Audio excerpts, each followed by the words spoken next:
Hey everybody, welcome back. It's that time of week again. It's time for JTW Live again. Thankfully, we are back from conference. It's been so long. Yeah, we had to take last week off because we were just overwhelmed with work. So many things to do the second awesome. we got back home. So many things to do. I thought it'd be over after conference was done, but no, we were busier then. No. Oh, goodness. It was so fun to see everybody at conference this year. Amazing. It's great. Man, so many new friends, old friends, even a bear, like. God, just so many people. It was there was so no exciting. Bears. There was a dog, though. I saw there was a dog. Got to pet it. It was real cute. Oh, he real was nice. a cutie pie. But we saw all kinds of new friends and man, you guys all checked out our new displays. Oh my God. Like those were a big hit. We sold out of those. So that was crazy. Thank you guys so much. Found out we're the Dairy Queen of displays over here. Yeah, right? Why do you say that? Because you can just pick them up and flip them around and just nothing's going to happen. What? It's amazing. That's insane. Spill proof to the max. Because we know how much it sucks to be working in your studio and you pull your display out to show your customer some jewelry, and the next thing they do is flip it upside down because for some reason they need to see the bottom of it. I don't know why. There's nothing back there. Nothing back there, but a beautiful logo. But we made spill-proof displays. So we have them in threadless versions and in ring versions. Yes. We have them in the big boy versions like these. We also have them in little single minis. We got them in the cassette tapes as well. Travel cases. So yeah, they're amazing. It's a great way to make your display cases look awesome and also be customer proof, be counter kid proof, be piercer proof, all of the proofs. You don't have to worry about anyone knocking anything over because it's just not going to happen. Yeah. Usually around here, I'm the one that's knocking things over. So I really had to design them to be Bryan proof. But mission accomplished. We put them through the test with Simon and you and me. Yeah. I think if a cat can't knock it over and spill things, then we no one let can. The cat knock one off the table just to see. Just to see. Yeah. Simon was a good sport about it. He agreed. I had so much fun at the booth showing people and seeing their reactions. Oh my God, it was amazing. It was so great. Like grabbing a threadless display and just tipping it. Like tipping it over or just like tossing it across the room, and then people are like everyone's panicking. It up and you're like, no, it's cool, man. Like everything's fine. Everything's fine. All the jewelry's in there. We designed it that way. Like we don't have to be crawling around on the ground looking for our ends anywhere. No. Like they're just. We know exactly where they are. We know where they're at. So and you should too, because that's your money invested, and save you some losing it on the floor is it's never fun. No, it's never fun missing a piece. And like there's always one piece that you can't find afterwards when you drop a whole bunch of them and it's gone into the ether indefinitely. Yeah, and you're lucky. You'll find it like a year and a half later. When you're not thinking about it, of course. Yeah, when it's already out of your mind. And then it's all broken and damaged and gross and you don't know how long it's been on the floor. Right. Yeah. There's always something. But now you can avoid that altogether. We tried to fix that for you guys. We also dropped 30 new threadless ends at conference. Goodness. Like so many new designs. And 20 of them out of the 30 were retailing under $200. Yes. Which was amazing. Yes. Well, retailing under $200 for your clients. Yes. Let's be so specific. Yeah, because we know that the economy's a little fucked up right now. So people have a little less disposable income. So we really made sure to focus on this new collection to lower the price points down, make some smaller things, just make stuff so you can retail it to your customers under 200 and still have variety along the way. We want to have so many options for people of any price point. So we really focused on the low end, which is it was so fun. We have so many fun little guys. Everyone loved the little frogs and the strawberries and the snails. Oh my God. Snails are a hot hit. Everyone loved the snails. I was so excited. Yes. Man, I'm trying to think of some of the other pieces that we made that were big hits too. The dinosaurs sold out like first thing. The dinosaurs sure did. Day one, they were gone. I was personally ecstatic because I love the dinosaur collection, and that gives a good reason to expand it. So thanks. Yeah, we will definitely be doing more and more dinosaur pieces just because Drew and I are both on the spectrum and like dinosaurs a whole lot. So it's just you don't get to pick your interest. Yeah, sometimes the special interests pick you, and that's okay. It was a good one to pick. Yeah. Yeah, first piercing, then dinosaurs. Well, I guess dinosaurs were my first special interest, and then piercing. Toss them up. I think sounds right. Heads or tails. Pierce Either way, dinosaurs. we're interested. Yeah, exactly. Oh, that's the next one. We should do like a dinosaur head with some piercings. We should. Ooh. I might work on that. Some ideas. Yeah. I did work on a few new designs on the way back home because we got stranded in Washington, D.C. on our way back. Trapped in the airport for 36 hours. Like leaving Vegas and the pilot's like, we're overweight, so we need to dump some fuel. And because of that, we're going to land in Oklahoma and refuel, which is going to make everyone late for their connecting flights. So then we get to Washington, D.C. for our connecting flight. And middle of the night. Yeah, nothing's open and blah, blah. So there's no people to help you. Yeah, we just slept in the airport that night and eventually made it home on our next delayed flight the next day. So it was only delayed 4 times. It's okay. Yeah, we got there. And that's what's important. So we made it home. We're back at it. We're back here. We're rocking. Appreciate all you guys tuning in and hanging out. Thank you so much. Thank you. We have a really fun movie today. I'm so excited. So if you're familiar with Jewelry This Way, you know that we name all of our jewelry pieces after 80s movies. Why? Because that's what I picked. Why not? Yeah, exactly. So every week we like to sit down and watch one of these 80s movies and then give our take on it because it's fun and a lot of them we haven't seen. And some of them it's been years I haven't since seen I was a child, which was only a few years ago, but here we are. So should we jump into this? I think we should. I'm so excited. One of them is old, the other is not. Let's pop in the tape and give it a shot. It's time for Retro Reactions with Drew and Bryan. And we're back. Man, can you guess what today's movie is? If you couldn't. It's The Land Before Time. A masterpiece, honestly. Absolutely a masterpiece, right? I totally forgot that it was going to be super sad, but it's very, fine. very. It's fine.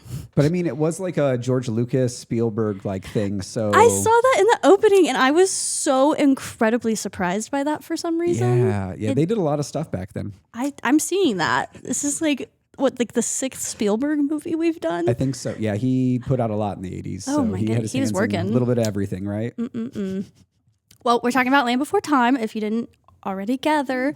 But this is one of those movies that kind of hit people differently depending on when you first saw it. If you watched it as a kid, there's a good chance you're emotionally wrecked. If you watched it as an adult, you realize how emotionally wrecking it is for children.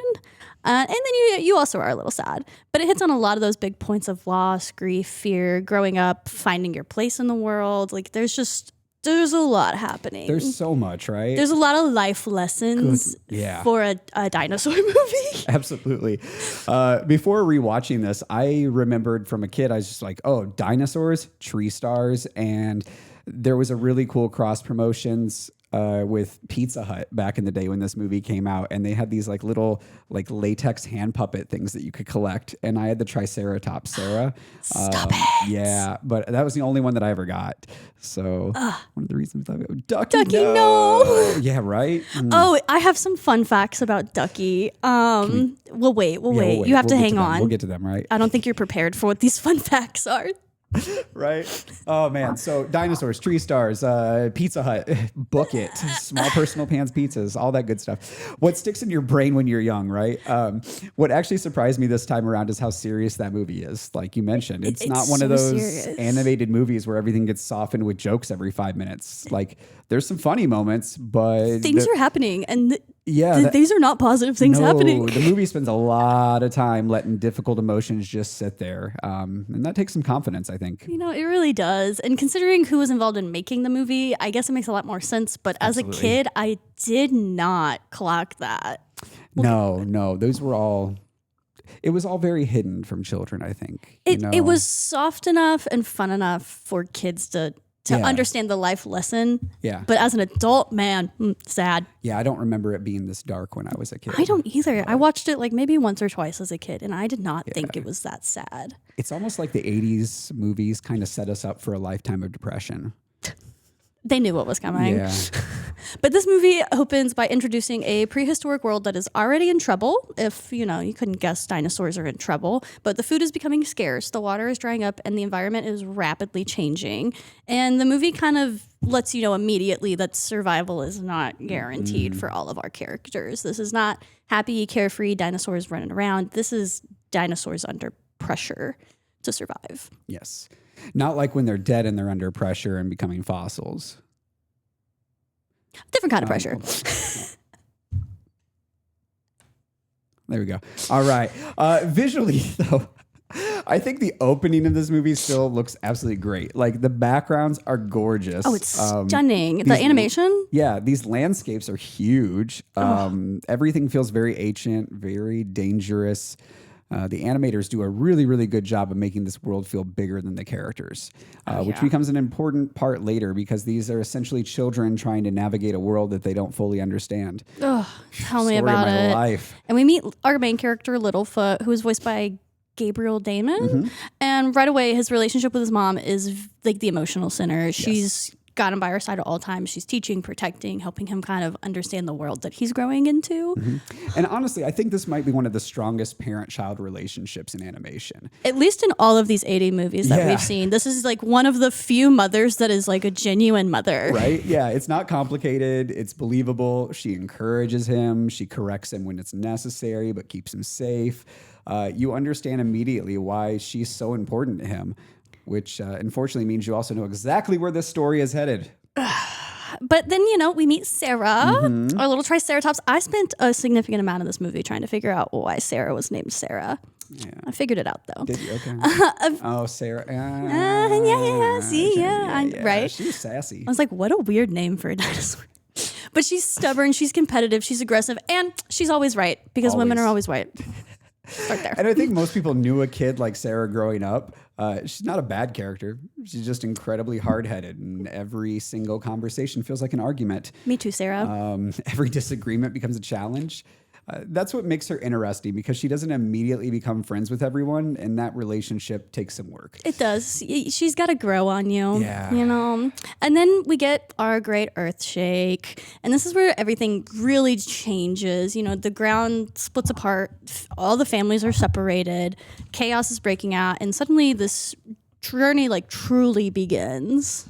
Yeah. And the sequence is super intense, right? Especially for a kid's movie. You think this is the bad thing. There's some consequences. Your characters are getting separated. The world literally breaks apart around them. And they don't know what's going on. They're dinosaurs. What do you mean the world's breaking apart at our feet? And this movie does not pull any punches, right? It wants you to feel that fear and uncertainty. And it does just that. It does exactly that. And then we meet Sharptooth, our main threat throughout the movie. And, he is terrifying. He is a giant sharp-toothed dinosaur. Spooky. He is. And he's trying to get you. He is. He's coming terrifying, for him. right? Side quest real quick. We just had a comment from one of our customers here saying, wanted to personally thank you for the butters on the toilet end. Changed my brain chemistry. And you are very, very welcome. Thank you. That was a piece that I just made from the weirdness of my own heart because I was watching South Park and I love butters. And I was like, you know what? I bet I could make a 3D model of that. So I did. We're honestly so happy that y'all loved it. I don't think we totally expected people to love it like that. Not at all. We just thought it would be fun for us. Yeah. Okay, sorry. Side quest over. Back on Tooth. No, back on track with Sharptooth, right? His attack. So Sharptooth, he is not a Disney villain who's singing songs, right? He is a natural disaster with teeth. I was waiting for the songs to break out numerous times in this movie. I was like, they're about to break into song. Yes. And then no songs happen. Just intense music. Nope. He's just huge. He's relentless. Every time he appears, you got some tension. And he's even as an adult, you understand why these kids are terrified. Reasonably. He's scary the as bad hell. guy. And, we get the scene everyone remembers. Littlefoot's mother defends from Sharptooth, and not so good things happen. Yeah, the movie earns it. They spend enough time establishing that relationship that when she's gone, that it matters. And what really works is what comes afterwards. And it's so strange because this is so early on in the movie. You do not expect it to be within the first 20 minutes. And it's Bambi's you, really, It does a little more than Bambi was immediate opening scene. It's true. They let you think you could get attached. Yeah. A little evil. But Littlefoot, he doesn't bounce back immediately. And the movie actually gives him time to grieve and shows part of that grieving process, which is something children's movies usually avoid. So I found that to be really And it's great too, because I inspiring. think it's teaching kids that that loss is a part of life and that grief is a part of life and it's okay. Right. So I dig that. I liked it. I thought it was really sad. It made me more sad about the situation because he didn't move on, but at least he got his moment. And then we get the tree star scene, which is it just made me so much more sad. Just a little tree star falling down on him, and it's Littlefoot's holding on to this final memory of his mother by just holding on to this little tree star. It was so sad. And that's where the movie just becomes more than just a dinosaur adventure, right? It's about loss. It's about carrying someone with you like after they're gone. It's a really mature idea for a film that's aimed at kids. They do a good job because he's got that leaf the whole movie. I will tell you what. So, a little side note, we're going to do some fun facts since we just went through the sad facts. We love fun facts. Love it. So this movie was produced by two giants in filmmaking, Steven Spielberg and George Lucas, which is a really incredible combination that I at least was not expecting. Absolutely. When those opening credits came on, I paused for a second. I almost didn't believe them. Nope. Another interesting fun fact, the original movie was reportedly much darker and longer. A lot of the scenes were removed for test audiences because they thought it was way too intense for children. I get that. Can you imagine? Because this movie is already intense for children. Right. The final version is really emotional. And so can you imagine the version that was considered to be too much? I almost don't want to, but I also really want to see it. Yeah, I'm curious about it. And I've got one more fun fact about Ducky. Yes. This one is very sad. So the children, the little dinosaur kids were voiced by child actors.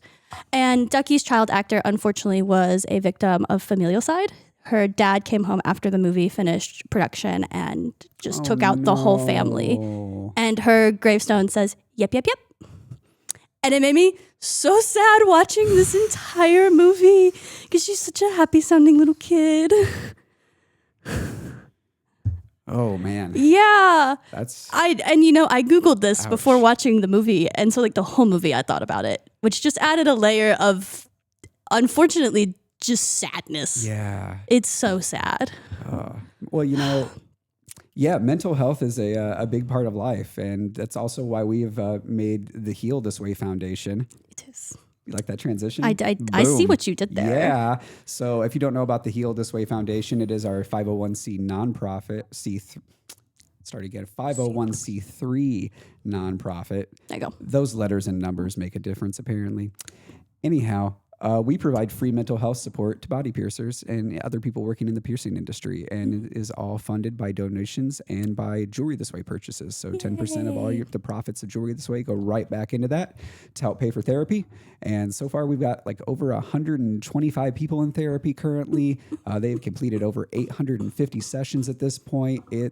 This project is just working out so well and helping so many people, and I'm so proud of it and so happy that it's doing so well. So thanks you everybody so much for your help and input and all that good stuff with it. And everything. Yeah. If you need help though, check out the healthiswayfoundation.com. You can read more about it there. And we shall have a new website up, hopefully end of this week, next week, somewhere like that. Yeah. It's going to be good. Right. All right. Now that we're done being sad. So eventually Littlefoot meets Ducky and Petrie, Spike, like the dish. and ends up actually reconnecting with Sarah, our little hard-headed friend from the beginning. And the movie shifts more into an actual journey now. Littlefoot's kind of grieved and he's moving on to find out his little journey in life, and it's different strengths, different weaknesses, and all of the different personalities coming together, which was not something the dinosaurs did before. What I like about this is they do not all immediately become best friends, right? No. They're on this journey, but they argue, they get frustrated with each other, they misunderstand each other. They feel like actual kids or adults, in all honesty. Yeah. And the friendships develop naturally because they're forced to travel together. So they learn how to communicate with one another along the way, which is nice. It's so cute. And then, you've got Ducky and Petrie, and they provide a lot of the movie's lighter moments, which is important because it's quite a depressing movie. I think we all agree on that. It's quite sad, so we do need that comic relief. And they did a great job. Ducky especially. She is the heart of the group.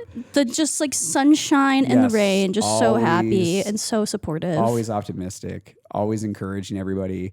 And then Petrie kind of spends most of the movie terrified of everything, which feels kind of realistic given the circumstances. Me too. And we journey into the middle section, which is essentially just the group trying to reach the Great Valley, and they're about halfway there. They're in these places they've never seen before. The place where food and safety supposedly still exist is where they're going, the Great Valley. But they're hitting these dry, desolate places in between that are just hot, and they are hungry. Yes. And they're kids, so they're talking about how hungry they are. I feel like the Great Valley really works as a symbol of hope. because it's really what they're chasing, right? It's not just a location. It's like this belief that things can get better. And I feel like we see that same kind of concept repeated later in movies. Like we've got like The Walking Dead, for instance, or any zombie movie where there's like this post-apocalyptic world, but everyone's like, nah, if you go out west, there's a place civilization and they got food and there's no zombies there. So maybe this is like one of the first zombie movies. Actually, there were zombie movies before this. But they definitely lean into the hope aspect of like, you have to remain hopeful that there is something better and you have to strive for more. Yes. So a little conspiracy moment. Yay, best time ever. But there are fan theories that suggest the Great Valley isn't real and that it's a metaphor. Mm-hmm. I've heard that one. Yeah. The journey represents coping with grief. It's not just a destination, it's the acceptance of it all, learning how to move after loss. And then there is a literal Great Valley in the movie. Yeah, they actually get there, thankfully. I was very nervous in this rewatch thinking they weren't going to get there. I don't know why. Just was so scared for them. Yeah. I can see where people get the interpretation, though. It makes sense. It makes a lot of sense, especially if you think about the fact that there's a darker version of this out there, or maybe they didn't make it. Yeah, we got to find that. See if it exists. I want to know what was darker about it that got cut. I'm going to do some Googling. Yeah. I hope it wasn't about a private island. All right, so Sharktooth returns. For the final confrontation, and the group has to work together to survive again. Yep, and that's where all the characters' growth pays off, right? So the kids who couldn't stop arguing earlier, they're suddenly working together. They're helping each other. The movie earns that teamwork moment because we've seen how far that they've come. Mm-hmm. And I mean, Sarah had her moment where she left them all to die for a second, but they came through and helped her. I was a little surprised by that. Maybe it's because I'm like a Sarah and I would not have turned around. But we get to the final showdown with Shark 2, which is still so exciting. So exciting. It's so tense. It's so dangerous. It's like a genuine accomplishment that they overcome him that you almost don't think is going to happen. No. That showdown had me on the edge of my seat. I'll be real honest. I was so stressed. I was like, great. All the characters are dying. It's happening. This PG movie has got me, right? Because they don't win through strength. Like, they're children, and this is a big, massive T-Rex. Yeah. They win through cooperation and problem solving, so they have to outsmart him, which fits the whole theme of the movie. Cute. And then they beat Sharptooth and they keep going a little bit and they reach the Great Valley. And after everything they've gone through, it is so earned. It was such a sigh of relief on my end when like the greenery came into scene. I was like, oh, thank God. I think earned is a good word for that, for sure. The movie spends its entire runtime making that destination feel very, very important. So when they finally get there, like you get that feeling of satisfaction. It's not just about food. It's like they survived. They grew. Like they're gonna have a future. Ugh. So it's so sweet. And they all find like little like foster families / their own family. I don't know if it was really their own family, but they definitely got set up with adult dinosaurs. Yeah. Just took a lot of stress off my plate. Parents, somebody took them under their wing. It was really nice. And they went on to make a few sequels of this movie. So I assume that their adventure continues. I think those sequels came out like at least 10 plus years after this one did. So I feel like they were kind of like those direct to VHS movies building or into DVD. The franchise. But I've never watched them. Maybe you guys have. If you have, let us know in the comments. I haven't either. Yeah. But you know what impresses me the most is just the sheer emotional honesty this movie has. It never like tells the kids that like their feelings are too difficult or talks down to them. It really just shows them how to navigate the feelings. I love. Yes, and agreed, because I feel like a lot of kids aren't taught how to handle those difficult feelings, especially like my generation. We were just taught to like shut them down or just deal with it and move on because, everything's hard, blah, blah, blah. But this really teaches kids, like you said, how to handle those and how to process them. And honestly, I think that's probably why people remember this movie decades later. It's like the dinosaurs are fun, the adventure's fun, but it's all that emotional stuff that really, really kind of sticks, and it leaves that long-lasting impression after it's over. 100%. I think that's why it remains in our minds for so long. Yes. That and tree stars. Obviously. Tree stars are a big takeaway. The cutest little things. All right, you ready for rapid fire? Let's do it. Okay, favorite character? Ducky. Obviously. Easy. How about you? It's also going to be Ducky. Yeah, how can you not? Too cute. So cute. I did like Sharptooth as a villain. Yeah, he was good. Runner up. Petrie's my runner up. That's fair. That's fair. He's such a fearful little guy. All right, most emotional moment. Littlefoot in the tree star. When it comes like swinging back down into the little footprint. It was the mom's footprint that he was sleeping in that made me so sad. Right. What do you think the best lesson of the movie was? It has to be just the like impact of being able to move forward even when things are hard and working through your emotions. Yeah, you have to. Otherwise you get stuck. Then you can't do anything. You get trapped by those emotions. And it just did a good job teaching you how to handle that. Yes. All right. You think it still holds up today? Absolutely. I think we can all agree on that one. This is a classic. It's a classic for a really good reason. Yes. Yeah. But I mean, if you grew up with this movie, you know that it works. You know it's a good movie. I think if you've seen it, you know it's great. Yeah. And if you've never seen it, you don't want to assume that it's just a simple like dinosaur cartoon. Although you can, because there's nothing wrong with just enjoying a simple dinosaur cartoon. And you're going to enjoy this movie. Yeah, but there's more going on. If you pay attention, you're going to... You might be a little sad. Yeah, you're gonna feel some things. You're going to learn some stuff. So, but you come out on the other end happy. You come out on the other end. So... we're going to do that thing where we stick our thumbs out and vote on this movie, but you already know what's going on. We're giving this 2 thumbs up. Like, you haven't heard us say a negative thing about it, right? It's a great movie. It's so good. Because it's so good, we have named some jewelry after this, and we also have a lot of companion pieces that kind of go in the same genre with this. Just a little bit. Let's take a look at some of those. All right. So first up, we have a little slideshow here of some pieces. These are part of our new collection. We've got some dinosaur skulls. We have our RAR piece, which is that Stegosaurus. We've got the once bitten. Get your tooth. Because sharks are dinosaurs, all right? They are, okay? I'll have this argument. All day long, right? Crocodiles. Yeah, all of them. Exactly. We did some, I'm really, really excited about the T-Rex pieces that I did. They're all 3-dimensional. They're all coming out at you. They're like full body. Yeah. So there's a sharp tooth is right above us right now. Tree stars. We got them in 2 different sizes. There's the T-Rex. They're so cool. And then we did T-Rex skulls. I think those are cuties too.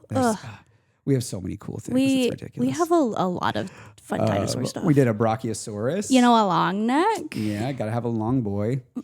Which this actually taught me the difference between a Brontosaurus and a Brachiosaurus, because originally I thought this was a Brontosaurus that I made, and Drew was like, "Oh, you made a Brachiosaurus?" And I'm like, "I don't think so." And that's when I learned the difference. Although I couldn't tell you what it is right now.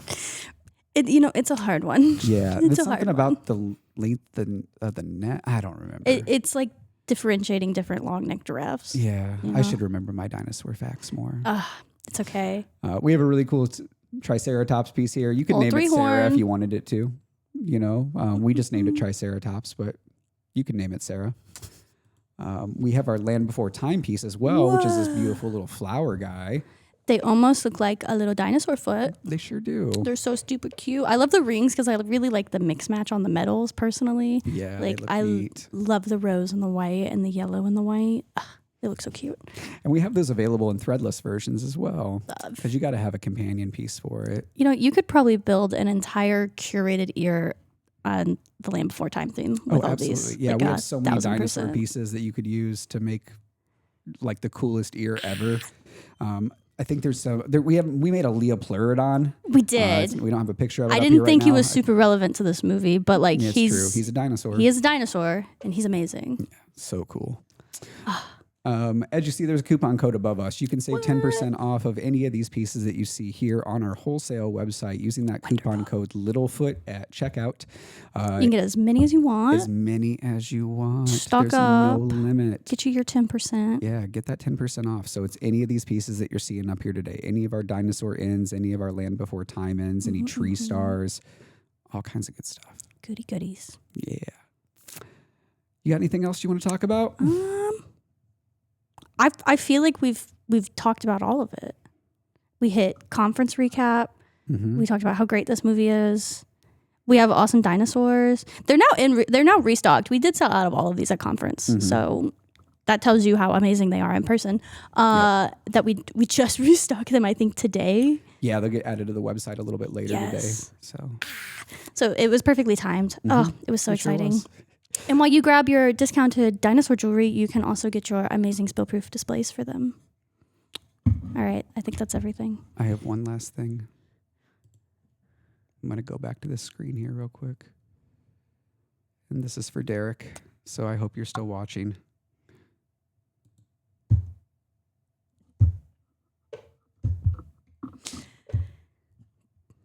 That's what that was. Yeah, there was a show called Dinosaurs, probably in the 90s, and it was all, it was like live action dinosaur puppets. But that little guy there, he liked to like whack his mom or dad over the head with a frying pan, if I remember, and just be like, not the mama. Just baiting on him with that frying pan. Yeah, I don't remember. For some reason, I want to say like John Goodman was the voice of the dad, but I could be completely wrong about this. Either way, it was a ridiculous show. It had a couple seasons. Even looking back on it, I'm like, can't believe that got made. Like they put a lot of money into that with developing these like puppets and stuff. It was wacky. We really did love puppets back in the day. Yeah. So, well, I guess I'll add that to my list of things to watch now. Absolutely. Yeah. See, and if it was a 90s or an 80s movie, we would just name something Dinosaurs, but it came out in the 90s. So maybe one day we'll age up. Maybe in 3 years or something when we hit our 10-year anniversary, we'll switch over to the 90s. Who knows? We'll see about that. This was so much fun. As always, I'm glad to be back. I'm glad you guys are here. Thank you so much for watching. If you happen to miss some of this today and you would like to see it, head over to our YouTube page, which is also at Jewelry This Way on there. Like, follow, subscribe, click the bell, do all that good stuff. Leave us some comments and watch any of our older reviews from any other movies. If you would like to be a guest on our show here and review a movie with us, we would love to have you. So slide in our DMs or shoot us an email, do whatever you got to do to contact us, and we will get you hooked up with that. You get to pick the movie. The best part, if you ask me. And then we'll talk about it. So good times. All right. We'll see y'all next week. Bye.